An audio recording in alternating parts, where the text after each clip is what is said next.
Hello, can you hear me all? Please, if you can hear, Yes, just unmute. I can hear you. Mute, Oh, okay, mute you. okay. Thank you very much It's for an joining. echoing. Hello, can you hear me all? Yes. Please, if you can hear, just unmute. I have a background not. Hello, everyone. Yeah, thank you. Thank you very much. I just want to also give you, for people that might not be able to join us from Zoom, you can also you can also join us via what they call it, via YouTube. So I'm just putting this in the chat box. If you want to share it with any of your friends, you can do that.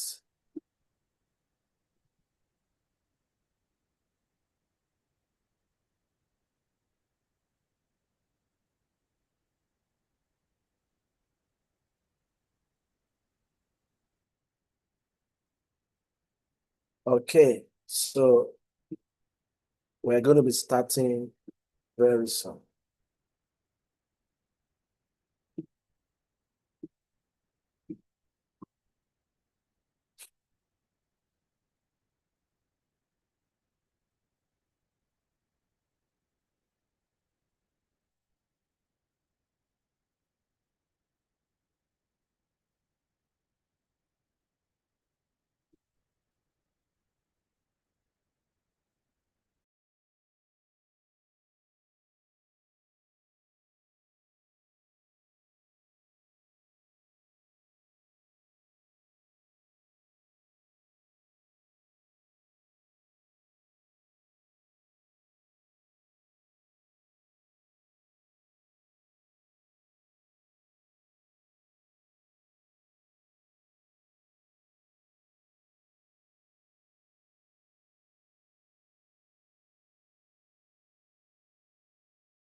Kindly share the link with your friends, share the links with everybody on your timeline.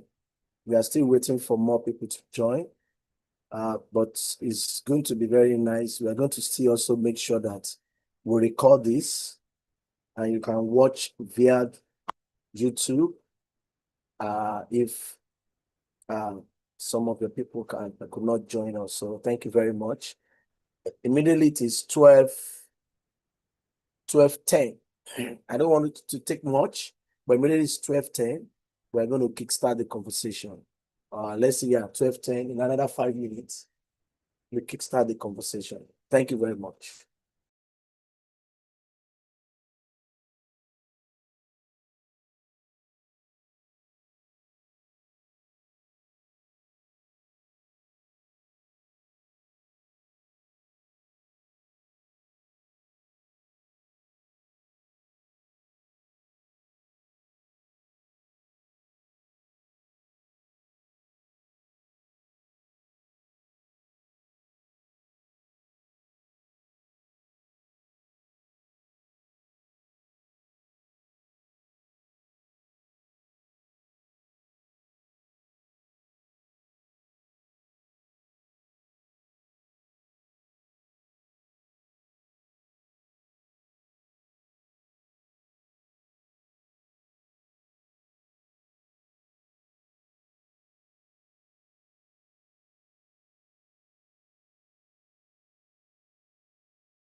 Yes, I think we need to kickstart, then we follow through the procedure. So thank you very much for joining us today.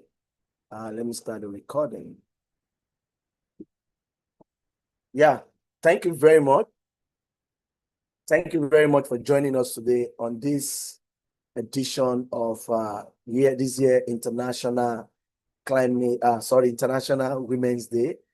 It's a great honor to also be celebrating this with all women across the world. And I can say that for us at International Climate Change Development Initiative, we are very happy to be doing this with you all, and even our speakers that is on this call.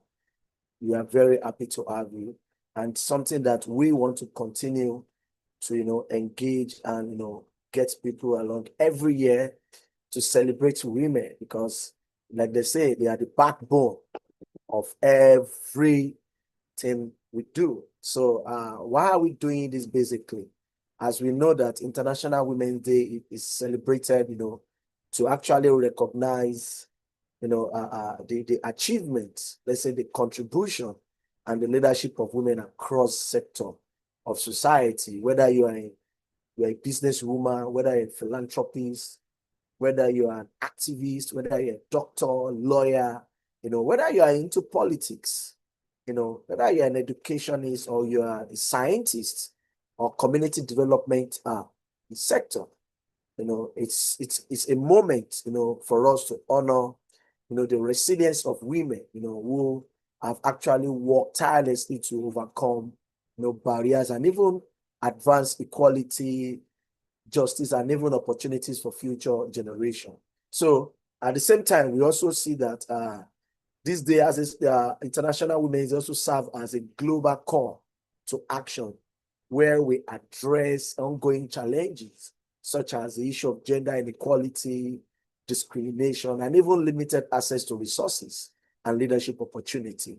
So we are celebrating you, the women, gender. We're celebrating the powerful women we have across the world, and society has also reaffirmed, the commitment, to empowering women and girls.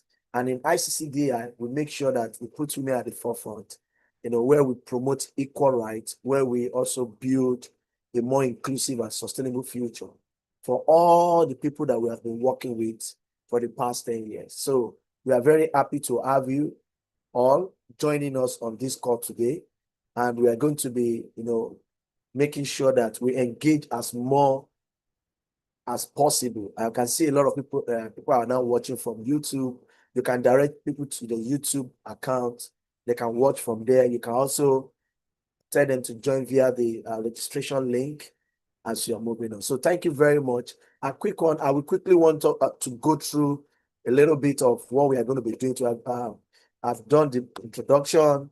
We're going to have some, introduction from our speakers. We're also going to have Q&A questions from our speakers, where they're going to respond to, their interest, why they are also celebrating the International Women's Day. Then we'll move to Q&A. Then we end it from there. So I'm sure we are all ready to, engage on this journey to see how we can. I just quickly want to plead with our speakers. When you want to talk, we want to have your video on, so that we can see who we are talking to, our guests, or let me say our people from online joining from everywhere can also be part of, to see the face of the people we are talking to.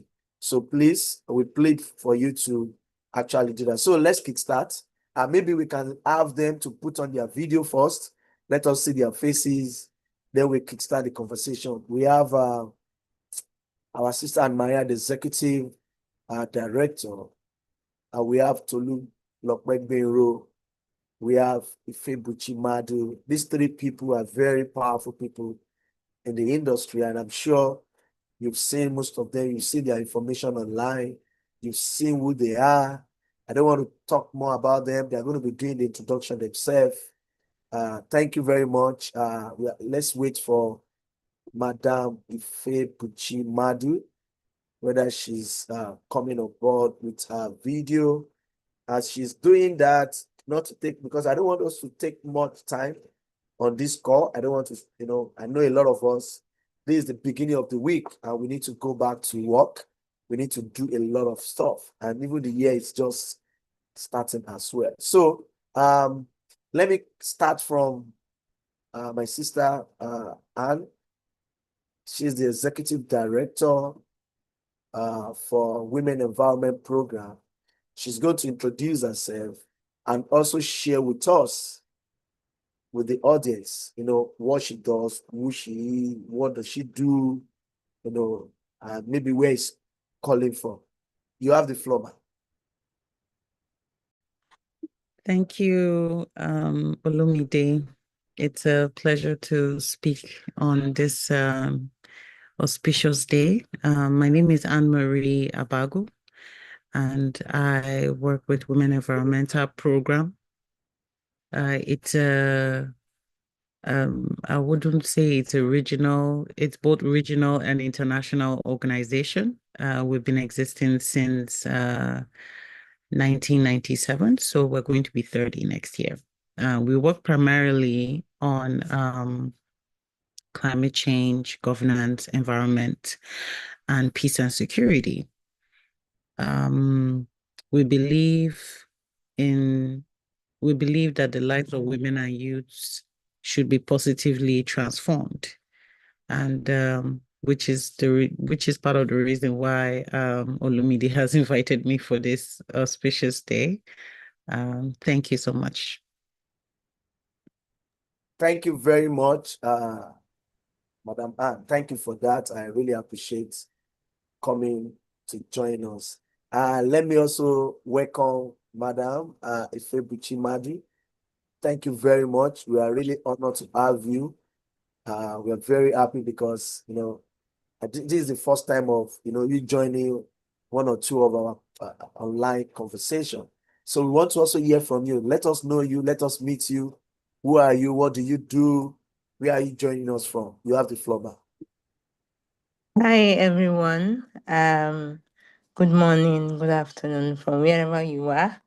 My name is Ifebuchi Madu, and I run a textile business called Afrixtabel. So we are into textile production. We produce fabrics for fashion and interior design companies globally. Our specialty is in Pati Kadire, basically indigenous handmade fabrics. And I am happy to be here. Yes, thank you very much. Thank you very much. Oh, fabrics, that's fantastic. That means we have, combination of people in the community development and people as a business, because it's a very honor. Like I said, we are celebrating women, whether you are in the government sector, you are in a business, you are a doctor, and we are very happy to have you. Thank you so much for joining us. Can we have my sister Gbero, if she's still on this call? I think that should be network. Sorry, is Gbero on this call? Okay, well, maybe when she joins us, she's going to introduce, because I've seen her on the call, but I can't figure out where she has, So thank you very much, everybody, for joining us. Once again, there is a platform. Oh, okay. Gbero is here. Tolulokpe is here. So Tolulokpe, you have the floor. Kindly introduce yourself. Let us know you and where you are joining us from. You have the floor. Thank you. All right. Thank you so much, Mr. Olumide, for the invitation. Good morning, everyone. Good afternoon, good evening, whatever time you're joining or watching. I am Tolulope Teresa Benro. I am a freelance social impact consultant and also the founder of One NYSC. One NYSC is a youth-led movement that started about 3 years ago to help young people, core members, graduates, and early career professionals live purposefully within the service year. And part of the things we do is provide discounted opportunities, free opportunities, mentorship opportunities. And last year, we launched our flagship climate program, the Core Climate Literacy Program, which was an initiative supported by SOS Children's Village. And what we did was we provided mentorship opportunities to 14 core members and empowered them to implement climate projects in their communities through a trained trainers model. And from that cohort, we collectively impacted over 600 young people across 5 schools in Abuja and across 3 religious organizations. So apart from the work that I do with HON NYSC and the movements we're building for young people, I also consult and work around thematic areas like climate action, just transition, and youth development issues. And I'm excited to be here and to join the conversation today. So thank you. Yes, thank you very much. Thank you very much. I always call her my consultant, and she has been doing very well in the industry. Thank you so much for giving your time to the community, and most especially what you are actually doing for the coppers, is something that is launching them into their career and where they are going to for a better future. Thank you so much. Let me quickly say thank you to all the people that have joined us, whether you're watching us from our YouTube channel or you've joined us via this Zoom. We really appreciate you. And please, as much as possible, let us share this conversation. Let us share the link with people to join.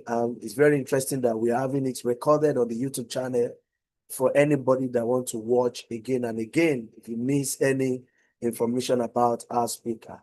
Thank you so much for all you do. So this is International Climate Change Development Initiative, where we build a climate smart generation across Africa in our own little way. So let's dive into the conversation so that we can be able to wrap up as soon as possible and everybody continue their work. Let me come to my sister, Anne. A lot of people have been talking about this industry. You work with Women Empowerment Program. Drawing from your leadership at Women Empowerment Program, how can international giving, because this year theme is give to gain, in terms of resources, in terms of knowledge and policy support, to accelerate women's leadership in climate action and even environmental governance across Nigeria and Africa, because I know WEP is, even out of Africa. So what is going to be, how can the intention of giving in terms of resources, what is your view on that? You have the floor. Okay, thank you very much. Intentional giving is critical in accelerating women's leadership in climate action. From the work we do as Women Environmental Program, we have learned that empowering women requires 3 things: resources, knowledge, and policy access. First, giving resources means ensuring that climate finance and livelihood support reach women directly, especially grassroots women who are already managing natural resources and leading community adaptation efforts. Secondly, giving knowledge through training, mentorship, leadership, development equips women with skills and confidence to engage in climate solutions and influence environmental governance. You're already aware with some of the work we're doing, especially with the climate justice mentorship, and recently our ICT training program. We saw the need for women to participate in these opportunities because it helps empower them. And we're looking at most especially like women with disability, because they usually don't get as many opportunities as regular people. So thirdly, giving policy support ensures women have a seat at decision-making tables, from local environment committees to national climate planning processes. When these 3 things forms of giving come together, women move from being beneficiaries of climate action to leaders of climate solutions. And across Nigeria and Africa, investing intentionally in women's leadership is one of the most powerful ways to accelerate inclusive and sustainable climate action. Over to you, Olumide. Thank you. Yeah, thank you very much. Thank you very much for that. Like you said, you guys, the area that you work is actually very interesting because it helps a lot of women to see the need for them to take action. And it's also very important that the kind of giving we're talking about is by empowering them, giving them resources, making them to, be self-aware for themselves, and also making them to understand that giving is not just by giving, but you give to also empower. You give to also increase knowledge, because knowledge transfer has been a bedrock of how you can be intentional about what you are doing for you.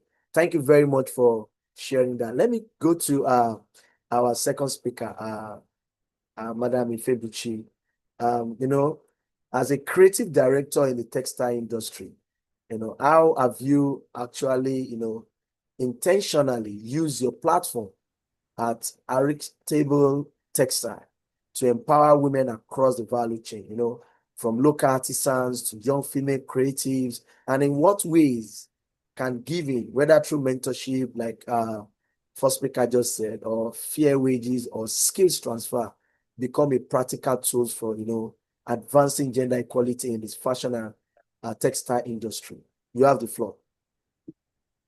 Okay, thank you so much for the question. Can we see your First, video? okay. Thank you. First, I want to say that it's Afrixtabel. Afrixtabel.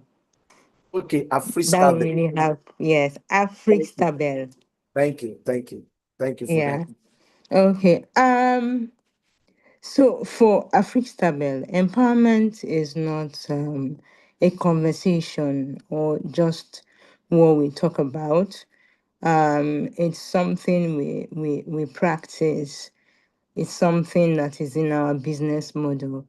A large number of people that are involved in our production processes are women, from artisans. Most of them are women from different communities in Nigeria. So for us, we don't just work with these women. We make sure that they have like a better share in the space. Currently, we partner with over 150 artisans across different communities in Nigeria. And this is to help them stay in business and make income.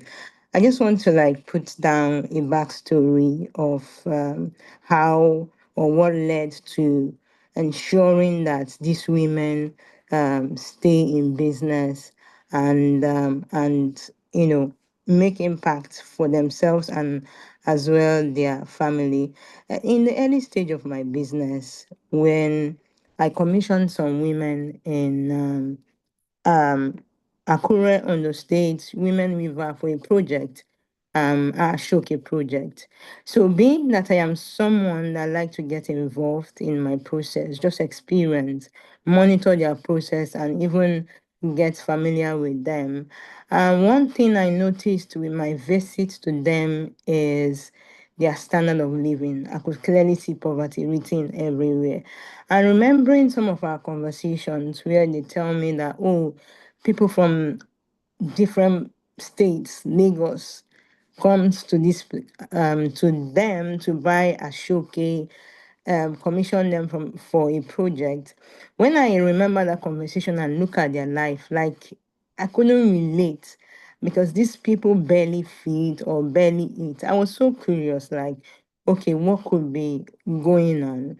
And at the end of the day, I realized that because I decided to like do a business 101 with them, and I realized that these people are undervaluing their craft and their time.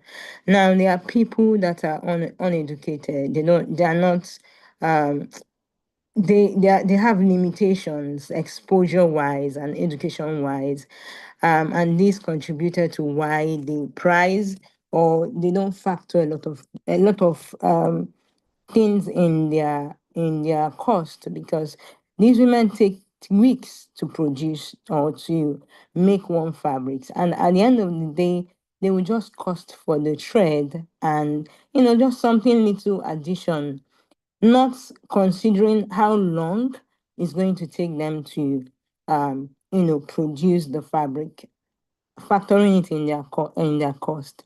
So this was when I made a decision for not just Afrik 7 won't just be a business that takes, I mean, gives them business. But we started off by partnering with them, giving them access to the market beyond their environment, connecting them to, we became like a middleman between them and other fashion businesses in Lagos.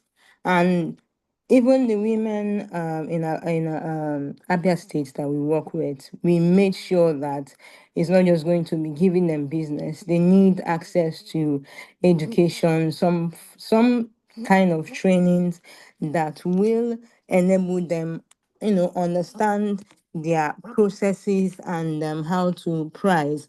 And when we talk about mentorship and fair wages and all that, I often get invited by different organizations to mentor small businesses. This is a way of just trying to make them find their footing in the fashion industry. And there is this particular question I usually ask all the people that I mentor. I ask them one question: do you want to be famous or you want to make money? So this approach will determine how I want to journey with you in making sure that you find your footings in the fashion industry. So so when women are supported in this way, education, mentorship, awareness, and even access to opportunities beyond their environment, they become more confident and more economically stable.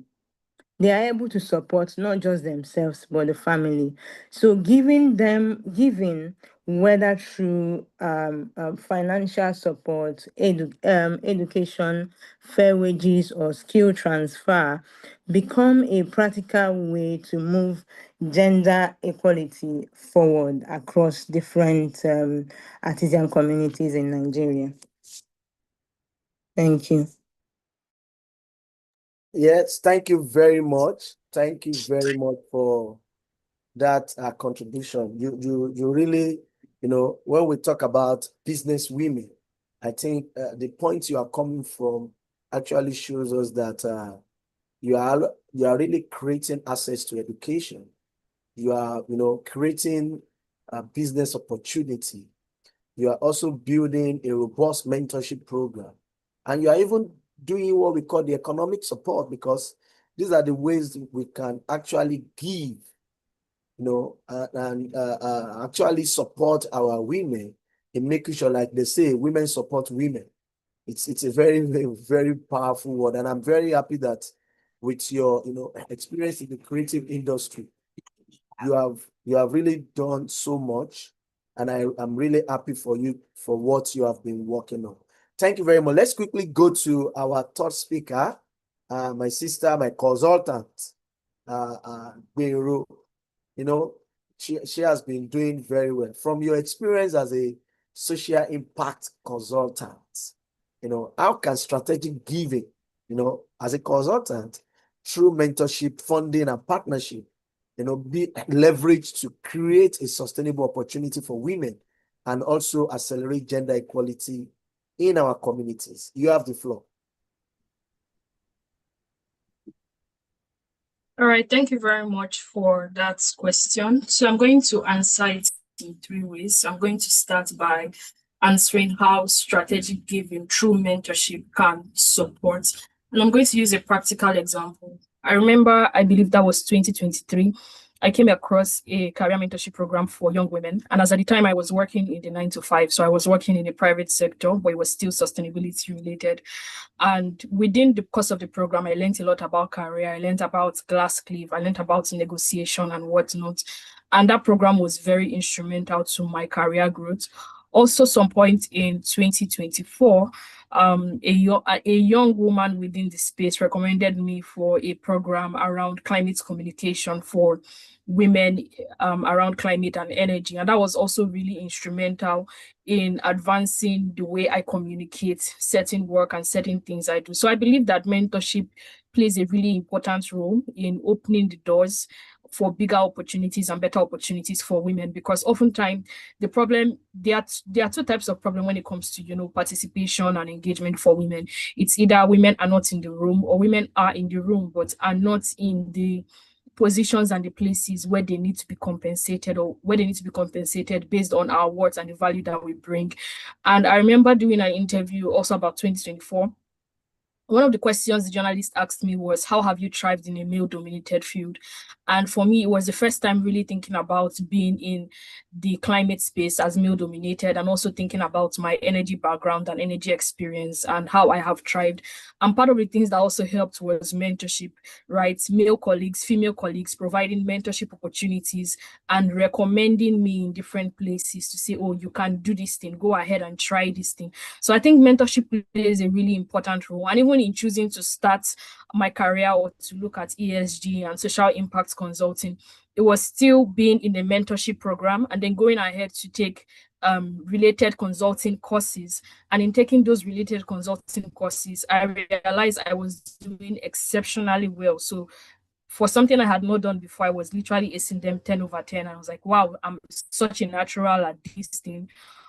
But I didn't pay attention to it. So mentorship has a way of calling out the gold in a woman and in a person that is being mentored, and just encouraging them to do really phenomenal in their career and achieving what they're going to use a financing opportunity that two financing opportunities I benefited from as practical examples. So in 2023, I received a grant of about 1,000 USD, and then I was finishing service, and I used that to do a trainers workshop in Ilorin.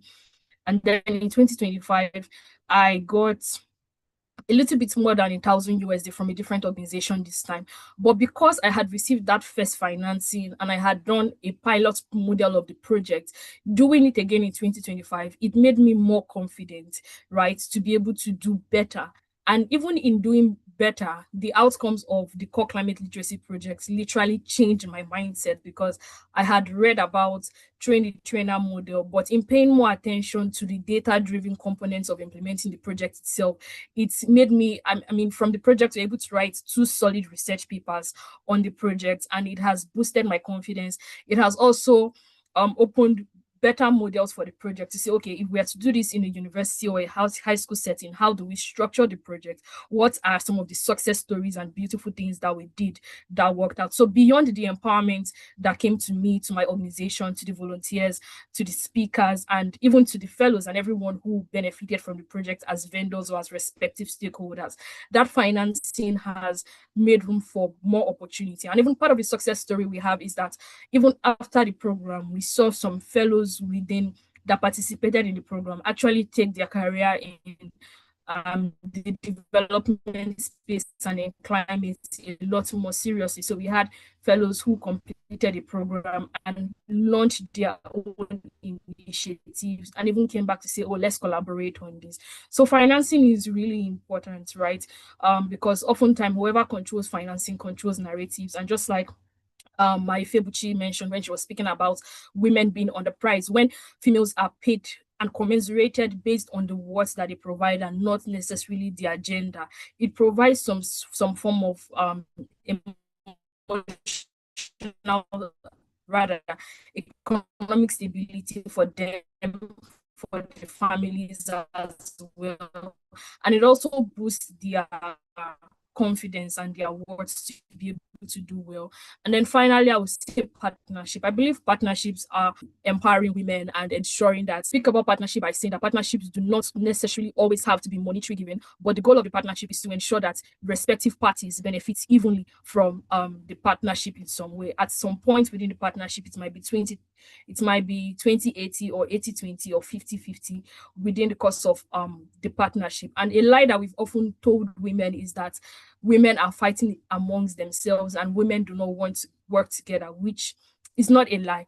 But because we have, I would say at the moment, more bad stories in the media than good stories. But also from data, we have seen success stories that when women come together to do things, when women come together to lead initiatives, we are unstoppable. So I think partnership is also a really important model. And also as the development and financing landscape changes, it's a model that young women and women generally might want to adopt to say, how do we come together to form consortiums to raise financing for projects and to implement this project? So how do we come together to say, we want to solve this problem, whether it's around ownership, land ownership for farmers, or around indigenous practices, around compensation, around nature-based solution, or mini grid for economic development for women? How do we come together as women and partner and pool our resources to ensure that we are empowering other women?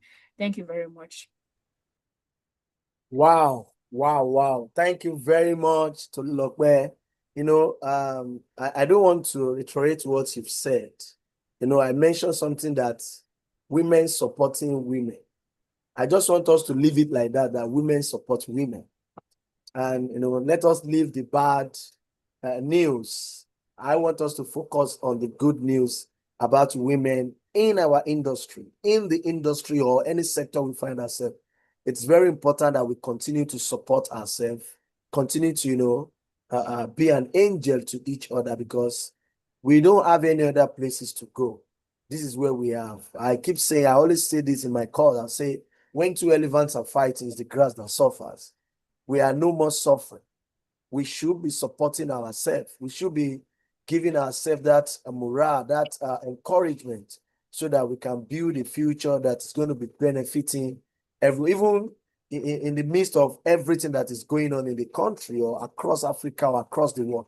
I think the power of women is very, very relevant in the kind of every industry they find themselves. Thank you so much, Atologo. I just also want to let you know that we thank you for everybody that have joined this call, anywhere you join us from.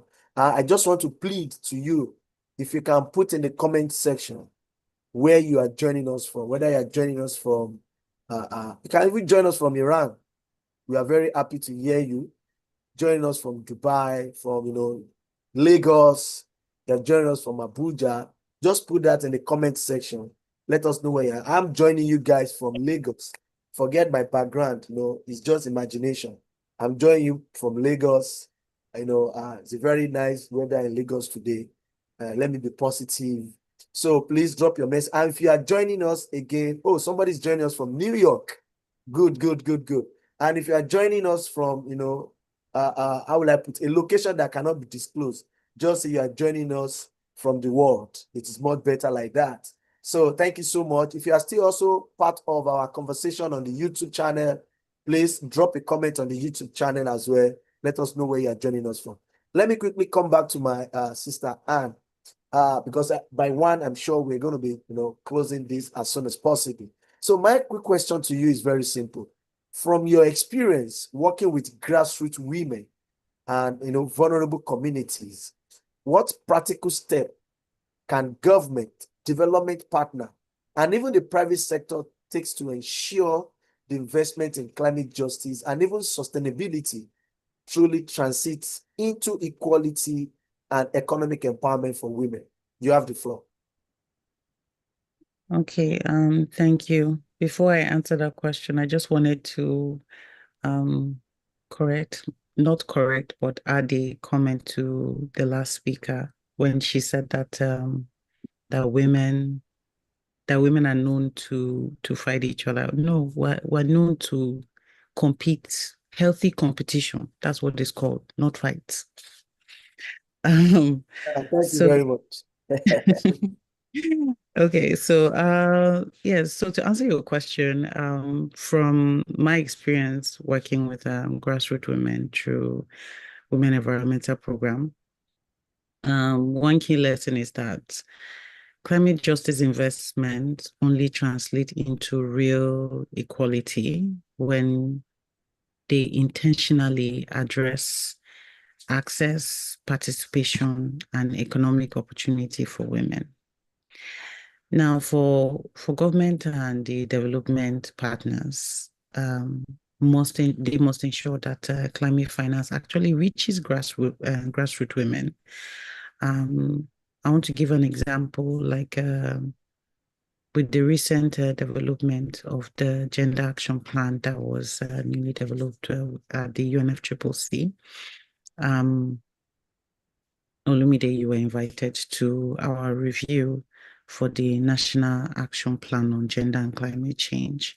We need to look at how accessible is it to the grassroots women, because they are the first respondents of climate change. And this means that we need to be intentional about gender budgeting. And that's something that the government have, in a way, shied away from. They do make that provision, but they don't specifically classify it as gender budgeting. So now that funding has to be provided. So this means creating funding windows and simplified mechanisms that allow women's cooperatives, local organizations, and small enterprises to directly access these resources, and not through big companies, because we're aware of like the climate financing opportunities that are out there, but we're hearing that it's only either through government or through big funding organizations in Nigeria that can have access to those funding. But how do the women at the grassroots have these opportunities? Secondly, invest in women's capacity and climate resilient livelihoods.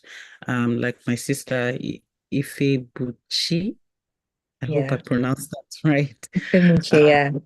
Yeah, I really love the angle you come from in building the capacity of women, not just in creating finance opportunities for these women, but also building their capacity. They should know that it's not just about fame or the money. It's also about building their resilience. So for us, Women Environmental Program, we've been doing a lot of projects on climate smart agriculture and renewable energy to sustainable natural resource management. And like in some of the projects, especially in Katsina, in Benue, in Nasarawa, and in some other parts of the East, we've been deliberate about working directly with private companies. Like, for example, in Katsina, we approached business owners, all those big supermarkets. There is this big company there that they sell, they have different sections, textile. It's a really big company. So we approached them that we're doing this project and we want women to have access to entrepreneurial skills. So how can they help us with this? And so they made it as part of their personal commitment to train at least 5 women and 5 men. So altogether that's 10. So that added to our goals, beneficiaries. And after the training, they were going to help them set them up as well, because normally that is what they do in their company, to ensure sustainability of their staff and people that are under them. Then thirdly, we need to include women meaningfully in decision-making processes. Women must not only be beneficiaries, but also active contributors in designing climate policies, adaptation plans, and sustainable initiatives. I think there's this thing that we say that women are like the afterthoughts. Okay, let's just include them because we have done this, and that. We also need to make sure that women are actively part of this process in decision making, because they have more insights and they have the background knowledge of how climate change is affecting them directly. I think I have said enough. Let me give room to other speakers to speak. Thank you Yeah, so much, Olu. thank you very much. I've said it. Women, we are not fighting each other. I'm part of you guys, don't worry. We are not fighting each other. We are complementing each other. And we call it healthy competition, which is very, very important, because that is what sometimes you need to compete to be able to, grow. There's what we call bragging rights. You need to have those bragging rights to be able to say, yes, I can do this. And you've said it all. Thank you so much. And it's also very important that we also try to not my own sense of building resilience or building communities, not only when you give people money, but it is when you transfer knowledge, because knowledge transfer is very key in this kind of space. Because somebody that you don't teach how to make money, that you give money, might be somebody that will cost you a lot in the long run. And I think you've already said it all for what WEP is doing and how WEP is engaging community women through renewable energy, through climate smart agriculture, even though I know more about. And thanks for mentioning the gender document, which I think everybody on this call should be looking out for that outcome, because it's going to help and influence the kind of work we do, whether you are in the private sector, whether you are in civil society, or you are even in the political, terrain sector. This is a document that is going to, change the narrative of climate finance for women, resilience, opportunity, transition, and how to be able to involve. So if you need more information about the gender action plan, you can reach out to my sister Anne Maria with Women Environment Program. So quick one, let me go back to my other sister, Madam Ifebuchi. We've listened to my aunt. The textile industry, intersects strongly with sustainability and livelihood. So how can women lead sustainable fashion initiative drive both environmental responsibility and economic inclusion? And what policies, or let me say partnerships, are needed to ensure that when women rise in this industry, entire community truly rise with them? You have the floor. Thank you. Women are already in the center of textile industry. So when women lead sustainable initiatives, they don't just impact themselves alone. It goes beyond fashion. They touch, there is this say about women, they multiply, right? So when women led sustainable initiative, their impact goes beyond fashion.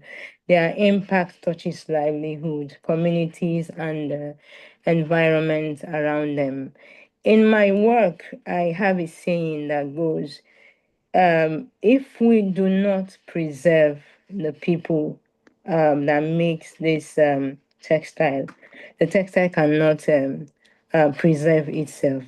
Sustainability for me means thinking both ways, both the environment and the people that, the artisans that makes textile. For example, at Afrikstabel, we built the only dye wastewater treatment plant in Nigeria that is tailored to meet our needs. That's in Nigeria making the waste that we generate. This wastewater treatment ensures that our wastes are being treated properly before going into the environment. For textile industry, there are different types of dyes and all what chemicals that they use to dye the fabrics that we wear. But our wastewater treatment is tailored only for Adiremica small batch Adire production. And this is not a case of, oh, that we have so much money. This is like the core value of what Aprixabe stands for. The people and the environment, they go hand in hand. And we ensure that in every of our processes, we consider these two factors. But for women-led initiative to truly grow, we need strong partnerships from the government, research institute, even private organizations, policies that support small businesses. Because I think I could say that the governments are not really paying attention to craft industry as much as attention being paid to, let's say, the fashion industry. So then the craft people need access to funding, and training programs are very important. These policies need to be in place to help sustainability, because when you even tell a local artisan, okay, you need to properly treat your water, you need to do XYZ, they don't really fully understand what that means. So training for them, training cannot be overemphasized in the policies that we need to make in Nigeria. Especially at direct textile, handmade textile, they are really growing, as we can see, like in fashion runways across the world.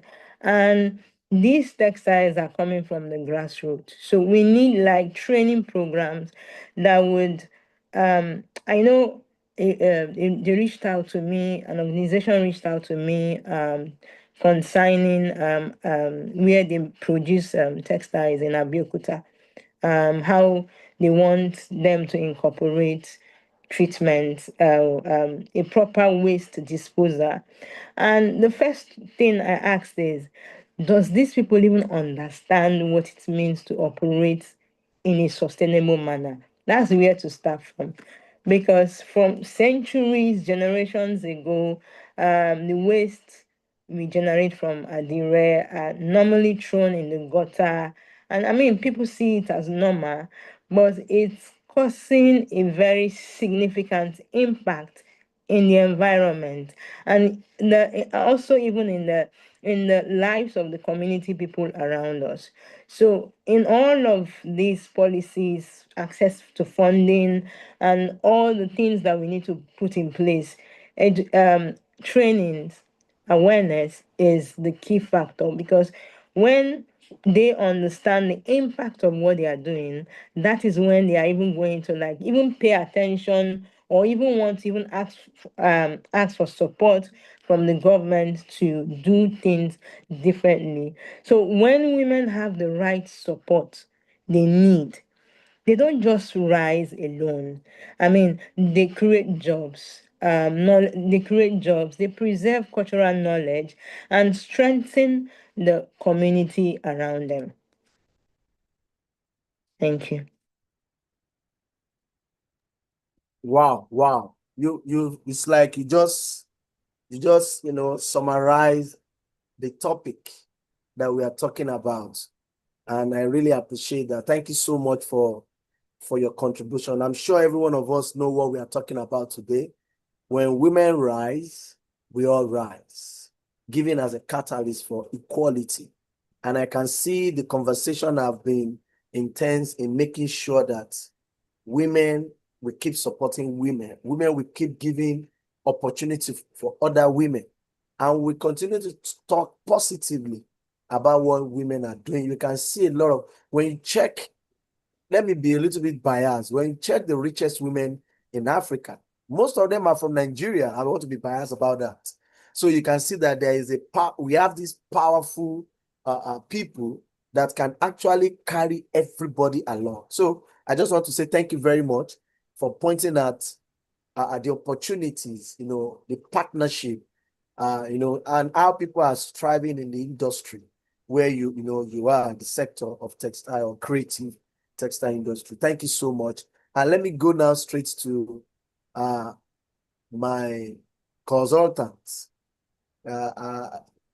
Based on what you've seen, we've discussed, in your own work with social impact, initiative, because you've really done a lot with little that you have. What practical actions can individual organizations and policymakers take to, intentionally invest in women's leadership and ensure that when women rise, the entire community benefits from it? You have the floor. So, Bob, All right, thank you. before you start, sorry about that. Please, guys, you can drop your questions in the chat box.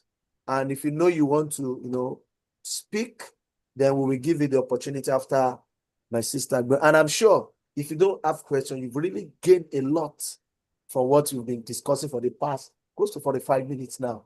So, my consultant, you have the floor. Thank you so much, Mr. Olumide, and thank you also, Ma'an, for the clarification that was provided earlier.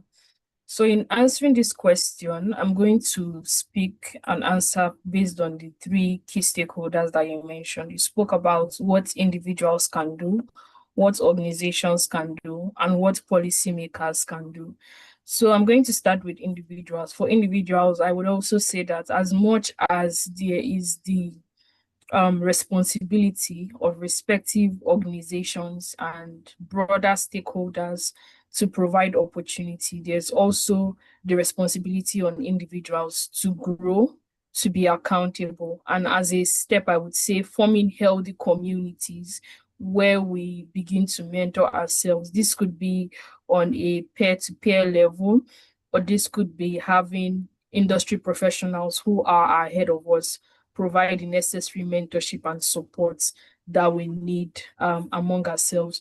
Also, I would say as individuals, referrals, and I think this is really helpful because for a number of the big opportunities that most of us look forward to and also, indigenous women need, there's always the place of referral. And to be referred, it means someone playing that role and taking on that responsibility. So please, when we see women who are doing phenomenal things and we know opportunities exist, let's also extend those opportunities to them. Let's mention their names in the rooms and the places where it matters.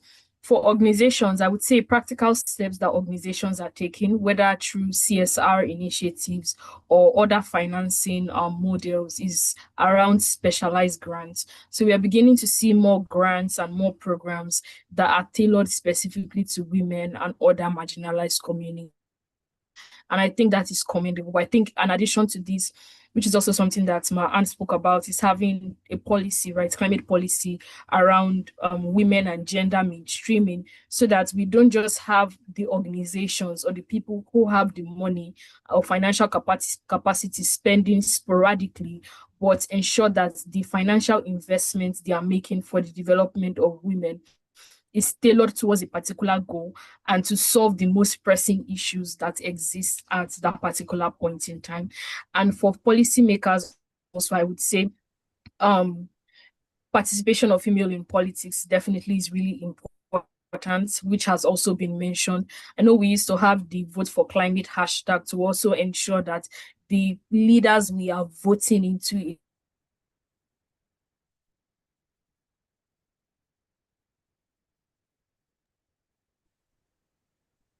Hello, I don't know whether it's my network or whether it's being roasted. Can everybody hear me? Yes, we can hear you. I think it's our network. Okay. So before she comes back, before she comes back to the room, let me quickly ask anybody on the call that want to ask questions or you want to make a comment. Are you back?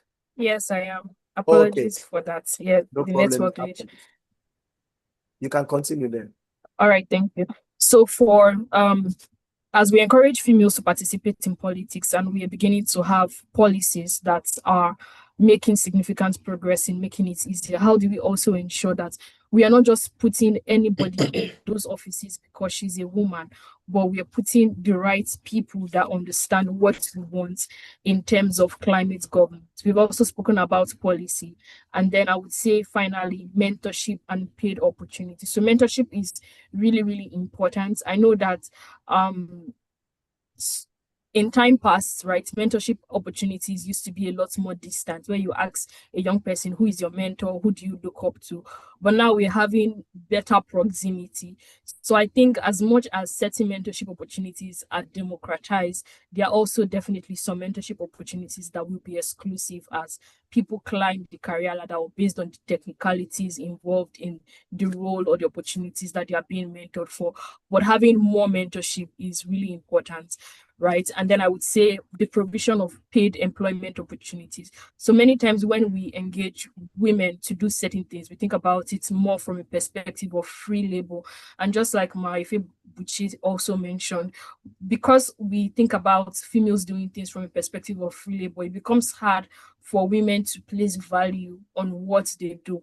But as we begin to embrace the culture of properly compensating and recognizing women for the work and the competencies that they put in place, it also helps deal with the, I would say, maybe tokenized system or the underpaid system that we have in place. So these are some things that I think, or some investments I think we can make as individuals, organizations, and policymakers to ensure that women rise and communities also benefit from it. Thank you very much. Yes, thank you very much. Thank you very much for that contribution. And I really appreciate your, the way you start and the way you end it, starting from the issue of the issue of individual moving to organization and ending it with the policymaker.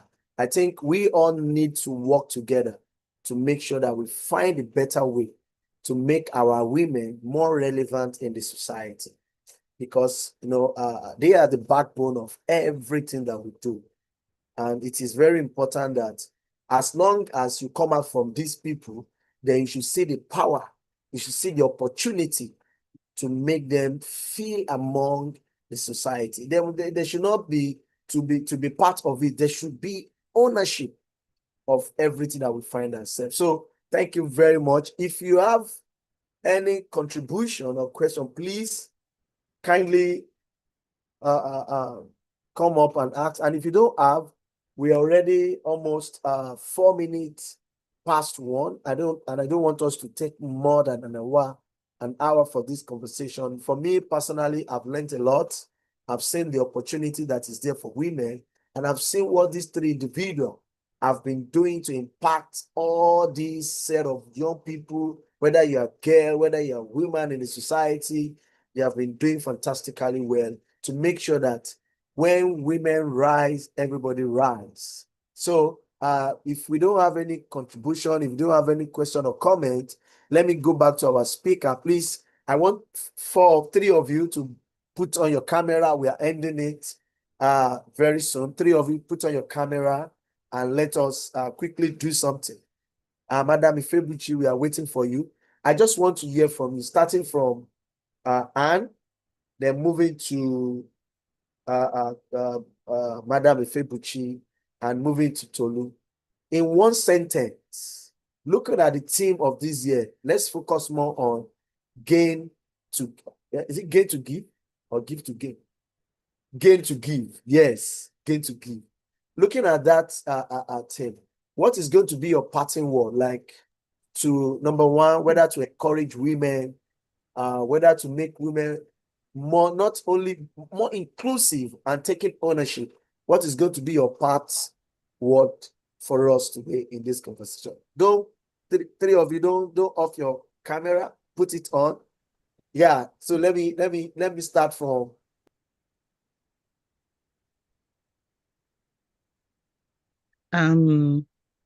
Is it one word or a sentence? Because if it's one word, I would say inclusivity. no, it should be in a sentence. I know we have plenty one word that can qualify women. Let us make it a sentence. What is going to be your, or what is going to be your parting word for today's conversation? It's kind of, I would say,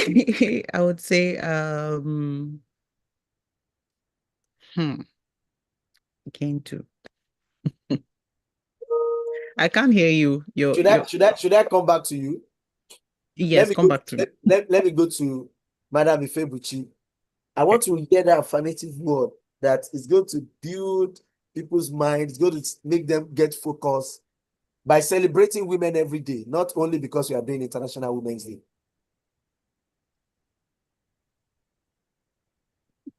I think Women supporting women. Women supporting women. I think for me, I would say to every woman listening to me out there, I would say we are not as fragile as they think we are. We are strong individuals, and we should also know that we are not to be pitied. We make things, we multiply things. So because of that, we cannot be pitied. We are strong, we are resilient, we are powerful. Wow, we are strong, we are resilient, we are powerful. I love that. Thank you very much. And I love when you say that there's something you mentioned that we should not be pitied. Nah. Okay, thank you very much. Let me come to Beru. All right. So for my parting word, I would say when we give opportunities to women as individuals, organizations, and policymakers, as society, we have a lot to gain from our giving. Thank you. That's a political word, Beru. We know that we give, but I was looking for something more personal, like what Madam Ifebuchi, we should not be pity. And that one is a take-home pay from me for you. Thank you. Okay, let me go to, when we give opportunities for women, then you mention organization, policymaker, which I think, most especially in the political space, we need more women. I remember some days ago, yesterday also, I was watching and I saw people in the house saying that they need this. And fortunately, it's a man that was reading the position for women. So you can see that inclusivity is very, very key as we move on. So let me go to Anne. Yes. Okay. So to sum up both of them, I would say my parting words is, as a woman, you have a voice. Do not be afraid to use it. Speak out. When you speak out, yes. When you speak out, Olumide, why are you stressing the as a woman? No, I just need to stress it. When you speak out, you will be heard. And do not be afraid to say what's on your mind. Thank you. Wow. Thank you very much. Thank you so much. Please don't off your camera. I just want to quickly say the last word, say, as a woman, you have a voice. You know, one thing is, like the last time I was in a meeting with the women, I said, I love women. And I also say that we are women. Do you get it? So we also have voice. When we say gender, we are all in it together. So it is very important that we carry ourselves along, and we should not be pity. Is a very, very great word. We should not be pity. It's something that I'm also taking back up. Ladies are afraid of failing or falling. If you fail and fall, you can't stand. Oh my God, that is very powerful. That's what somebody said in the comments just now. Ladies are afraid of failing or falling. If you fail and fall, you can't stand. Oh my God. I wish I can just swallow this statement. Thank you so much for that. I want to appreciate Madam Ifebuchi Madu for your time and for everything you are doing in the creative industry, in the textile industry. Thanks so much for what you do for all the women across the value chain. Thanks to Bero, our able consultant. Thank you for what you are doing for young people across Africa. You are just looking at her. She traveled like anything. She's a big woman. And we look forward to see the impact you'll be creating as times goes on. And I also want to appreciate, and you people, please go and follow them. And she's the one that messaged you that she's chatting from New York. So for you to know, in this space, somebody is still traveling to New York. Thank you very much for everything you do for the women. And I really appreciate all what you guys are doing in your own space. When we rise together. When we fail together. When we fall together. I want to wish everybody, and most especially all the people that have joined us today, whether on the YouTube channel, whether on this Zoom conversation, I really appreciate your time for staying true. Thank you so much. Let us share the link on Zoom to everybody who wants to share it to, so that they can listen to all the conversation we've had and how we've also contributed to the conversation of International Women's Day. To close now, please, if you are in a good place and you would like to appear in our picture, please, can I have everybody to put on their video, then we close with that. Let's have our video on, please. I will count 1 to 5. 1, let's have a video on. 2, please. 3. Even if you are a man, it doesn't matter. Put your video on. I'm also a man here. We are woman. Yes. Yes, let's put it on. Thank you. Thank you, Mr. John. Thank you. My Auntie Damaris. Welcome. Thank you very much, Madam Joy. Thank you, Inguyila Angela. Oh, sorry for, let me just say Angela. I'll be Angel. Yes. We still have a lot of people that have not put on their video, please. Fred, Ismail Ashitu, Juliana. We still have Scholastica. Please let us have a video on. Let me just take this. I think we have a quorum now so that we can have a very nice picture here. Thank you so much for joining us. And I really appreciate everyone that have made it possible for this call today. Please, wait, so don't go. One more.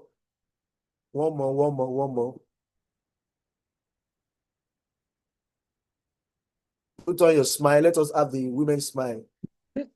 Yes. Thank you very much for staying true. I really appreciate. Much love from ICCDI Africa. Much love from my team and from all the women across the world. Thank you so much for staying true, for not being failing, but, being rising day by day. Thank you so much and have a blessed ahead and productive week. Bye. Thank you. Thank you so much. Thank you. Bye. Bye.